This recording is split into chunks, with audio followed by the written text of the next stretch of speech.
Ladies and gentlemen, let's talk about the elephant in every room, the elephant in everybody's hands, social media. That's what 14,000 people look like. 3 months ago, I had 14,000 followers on Instagram. Today, I have close to 350,000 followers. That is not my achievement. All I did was come on national television. That, my friend, is not a number. That's a very, very large audience. These are touch points, these are humans, these are thinking individuals, and by far the most streamlined way to market something today. Everybody has had this thought once in their life. That moment when an idea comes to you and you are like, oh my God, this could be big. I think this is it for me. And then you never go back to thinking about it, leading to the most heinous crime, the death of an idea. Not because the idea wasn't good, not because you weren't capable, not because the moment just felt right, but because when the idea feels big, you start to feel small.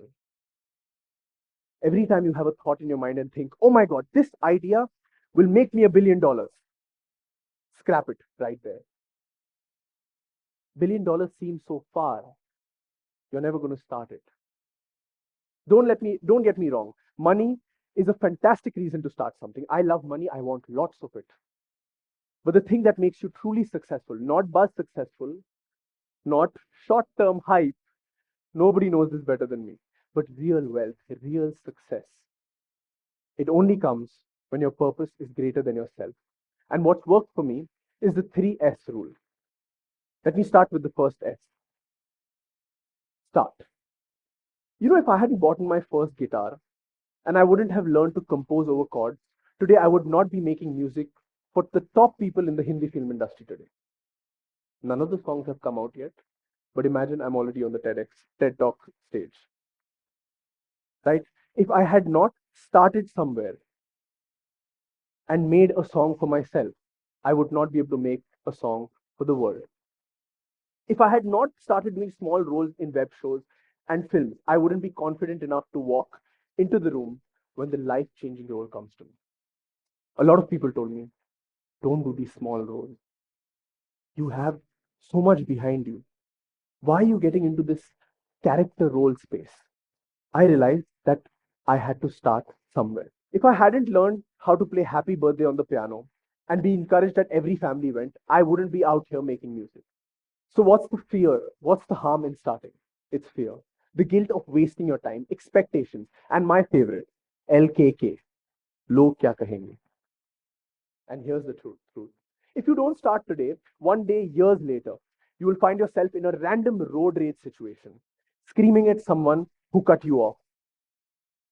And in that moment, you will realize, I'm not mad at the person who cut me off.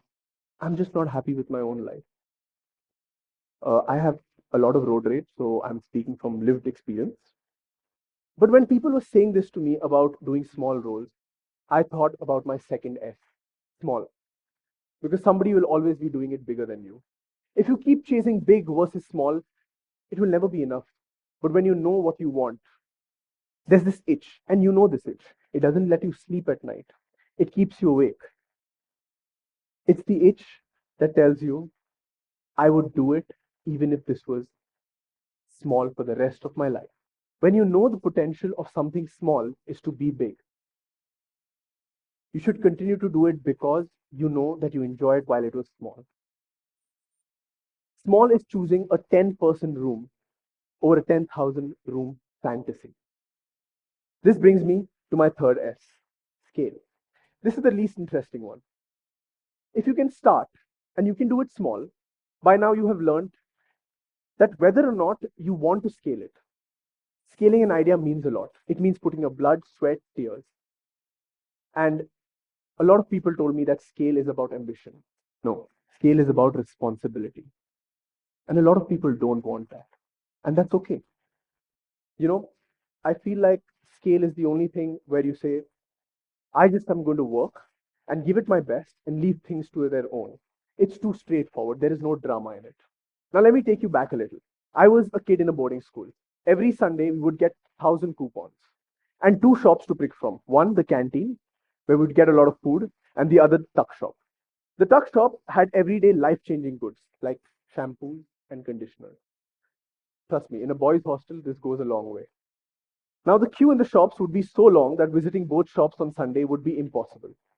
So, what I would do was look for people who wanted things from the tuck shop, but also wanted to enjoy the canteen. I would take part of their coupons and buy them the things, and then for a small minimum fee of 10%, I would do their chore. Slowly, my business was doing very well, to a point where I had become my own competition. The long queues at the tuck shop were no longer there because one man had everybody's coupons, me. But now, why did nobody ever think of going and visiting the tuck shop to actually see the line? Because the story out there was, I have a guy, he'll do it for you. Many months of hard work had paid off. I had created trust, I had created a character. I realized I wasn't selling a product or service, I was selling a story. The moment I took away the story, the product meant nothing. That day, without realizing, I learned marketing. I learned branding. This brings me to my fourth and a surprise S, story, which completes my idea, problem, and solution. Start small scale stories. You know what to do with the acronym SSSS, and you know what to do with the full form. When you go home tonight, take that diary. You know that one, the one that has all the business ideas of this world, the one that, one day I will do this, that diary. Run each of them through this test. The one that survives, that's the one you start. First, small, then scale with a story. You didn't learn to walk, planning the perfect first step. You learned by failing and got up and walked again because the desire to move forward was greater than to not. Today, when brands come to me, when I talk to people in front of a massive audience, when people are judging my art from a corner office in the city of dreams, I think of that kid earning his coupon. He started small, didn't he? So, whatever the idea is sitting inside you today, start. But one rule, small. And when you're ready, scale. The ideas that change lives aren't the biggest at the start, they are the ones that survive the start. Don't fear something that has been created within you, like that idea, that story. I will tell stories till the end of my life. My name is Ayaan Lall, and you'll be seeing a lot more of me. Thank you.